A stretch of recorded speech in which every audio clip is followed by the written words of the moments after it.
La pluja que ha caigut a Catalunya les últimes hores no és suficient per pal·liar la greu sequera que patim. Amb els embassaments que nodreixen la majoria de la població de Catalunya arribant al 16% de capacitat, en qualsevol moment es pot decretar l'emergència per sequera. Sí, avui més de 30 organitzacions ecologistes i socials s'han reunit a Arbúcies en la tercera cimera social de l'aigua.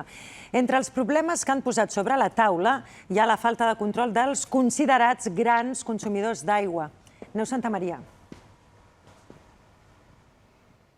Sí, exactament. Es queixen que les mesures que s'estan aprovant són puntuals i que el context de sequera hauria de ser una oportunitat per repensar el model econòmic i aplicar canvis estructurals i també a llarg termini. Com dèieu, aquestes 30 entitats posen el focus sobretot en els grans consumidors, que serien les indústries i les grans explotacions agrícoles i ramaderes, i denuncien l'opacitat que consideren que té el govern a l'hora de publicar les dades de consum d'aigua que tenen aquests grans consumidors. Diuen, si no sabem quins són aquests consums, és impossible saber si les mesures que s'estan aplicant estan funcionant o no.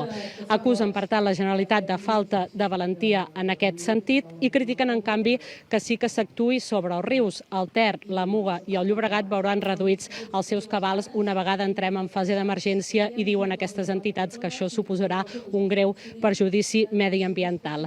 Han anunciat també que rebutgen l'anunci que ha fet aquesta setmana el govern, que vol omplir l'embassament de Siurana amb aigua de l'Ebre, i han aprofitat també per recordar als ajuntaments la responsabilitat que diuen que tenen, que és controlar i, si cal, sancionar els seus particulars i empreses que s'excedeixin en el consum d'aigua.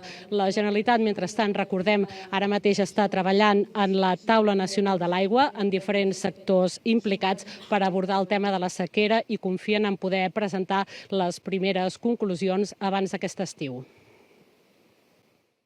Al registre d'aigües podríem publicar la concessió que tenen aquests grans consumidors i això tampoc és públic. Per tant, aquesta opacitat ens fa veure i sentir que les restriccions o bé no s'apliquen o no es controlen i per tant no podem saber el nivell d'eficiència d'aquestes mesures. I clar, sembla que ho estiguem fiant tot a el que seria la dessalació de l'aigua, a la regeneració, i això ens pot crear una falsa sensació de disponibilitat i amagar la verdadera necessitat, que és anar reduint progressivament el consum d'aigua, començant pels grans consumidors, perquè no ens hem d'enganyar. Els grans consumidors tenen una set infinita, però l'aigua és finita.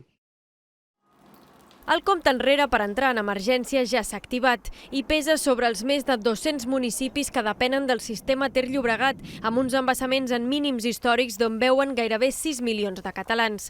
L'emergència implicarà noves restriccions i, sobretot, reduir el consum global d'aigua als municipis, dels 210 litres diaris per persona als 200 que marca la fase d'emergència. Molts ajuntaments hauran de romangar-se i molt perquè, amb les últimes dades del desembre de l'Agència Catalana de l'Aigua, gairebé la meitat incompliria el nou topall.